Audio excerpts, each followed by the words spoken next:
जय माता दी। आप सभी का दिन शुभ और मंगलमय हो। माँ दुर्गा की कृपा आप सभी भक्तजनों पर सदा सर्वदा बनी रहे। मित्रों, सबसे पहले आप सभी को नवरात्रि के छठे दिन की हार्दिक शुभकामनाएं। आज नवरात्रि का छठा दिन है। आज 8 अक्टूबर 2024 दिन मंगलवार है। नवरात्रि का छठा दिन माँ दुर्गा के छठे स्वरूप माँ कात्यायनी को समर्पित होता है। आज के दिन हम माँ कात्यायनी की कथा, आरती और मंत्र का श्रवण करेंगे। मित्रों, नव दुर्गा के 9 स्वरूपों में से देवी के छठे स्वरूप को देवी कात्यायनी के नाम से पूजा जाता है। माता कात्यायनी की पूजा नवरात्रि के छठे दिन यानी षष्ठी को बड़े धूमधाम से की जाती है। देवी की महिमा को लेकर दो कथाएं हिंदू धर्म में अत्यंत प्रचलित हैं। देवी के इस स्वरूप की महात्म्य कथा ऋषि कात्यायन से जुड़ी होने के कारण उनका नाम कात्यायनी पड़ा। वहीं देवी कात्यायनी की महिमा कथा दुराचारी महिषासुर के वध से भी जुड़ी हुई है। आइए जानते हैं देवी कात्यायनी की महिमा की रोमहर्षक कथा। प्रेम से बोलिए देवी कात्यायनी की जय। देवी कात्यायनी का स्वरूप अत्यंत उज्जवल और ज्योतिर्मय है। इस स्वरूप में देवी की 4 भुजाएं हैं। इनमें से दाईं तरफ की ऊपर वाली भुजा अभय मुद्रा में है और नीचे वाली भुजा वर मुद्रा में। वहीं बाईं तरफ की नीचे वाली भुजा में तलवार और ऊपर वाली भुजा में कमल का पुष्प सुसज्जित है। देवी कात्यायनी का वाहन सिंह है। देवी कात्यायनी की कथा का उल्लेख देवी भागवत महात्म्य और मार्कंडेय पुराण में मिलता है। पुराणों में निहित कथाओं के अनुसार कत नाम के एक प्रसिद्ध महर्षि हुआ करते थे। उनके पुत्र का नाम ऋषि कात्य था। आगे जाकर ऋषि कात्य के गोत्र में महर्षि कात्यायन का जन्म हुआ और ऋषि अपने तप के कारण विश्व प्रसिद्ध हुए। ऋषि कात्यायन की इच्छा थी कि देवी भगवती उनके घर पुत्री रूप में जन्म ले।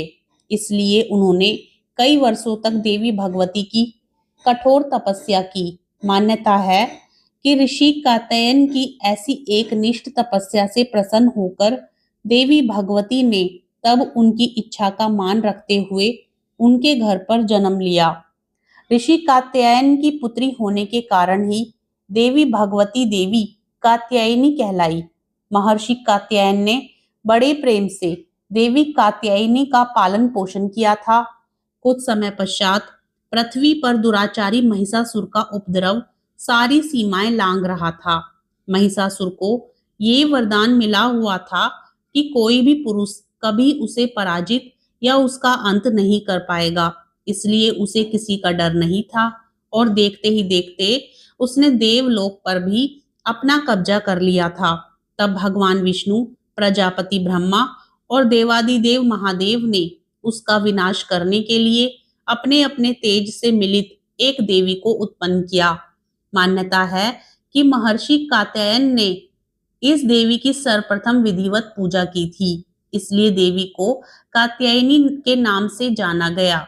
वहीं देवी कात्यायनी से जुड़ी एक अन्य पौराणिक कथा के अनुसार देवी की उत्पत्ति महर्षि कात्यायन के यहाँ अश्विन महीने की कृष्ण पक्ष की चतुर्दशी को हुई थी। इसके बाद महर्षि ने शुक्ल सप्तमी, अष्टमी और नवमी तक देवी की अपने आश्रम में विधिवत पूजा अर्चना की और दसवीं को देवी के इस स्वरूप ने महिषासुर का वध किया था। यही कारण है कि देवी के इस स्वरूप को देवी कात्यायनी के नाम से जाना गया था। महिषासुर का अंत करने के कारण देवी को महिषासुर मर्दिनी के नाम से भी जाना गया। इसके अलावा देवी कात्यायनी से जुड़ी एक और मान्यता ये भी है कि देवी दुर्गा का यह स्वरूप अमोघ फलदायिनी है।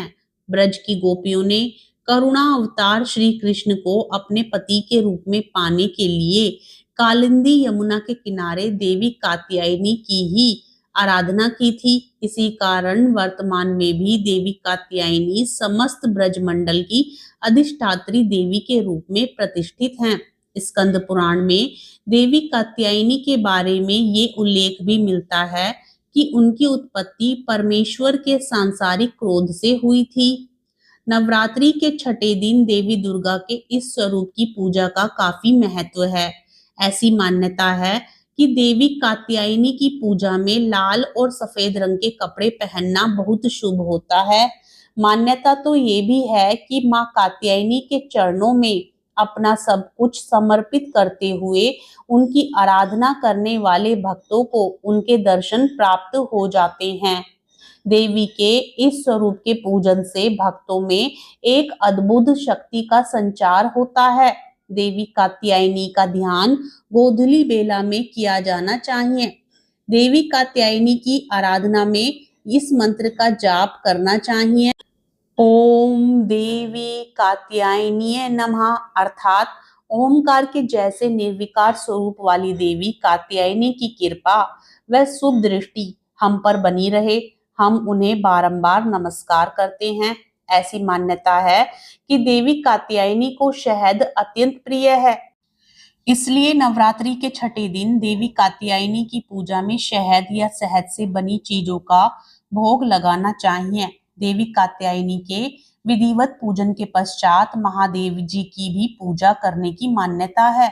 देवी दुर्गा के कात्यायनी अवतार की कथा हमें यह सीख देती है कि अगर भक्ति और संकल्प सच्चा हो तो परम प्रकृति की कृपा सदैव बनी रहती है। जिस प्रकार महर्षि कात्यायन के एक निष्ठ तपस्या से प्रसन्न होकर देवी दुर्गा ने उनकी इच्छा और तपस्या का मान रखा, ठीक उसी प्रकार मनुष्य को भी अपनी भक्ति, निष्ठा और संकल्प के पथ पर अविचल रहना चाहिए। देवी की कथा सुनने के बाद आरती भी जरूर सुननी चाहिए। ऐसा माना जाता है कथा का संपूर्ण फल आरती के बाद ही प्राप्त होता है। जय माता दी।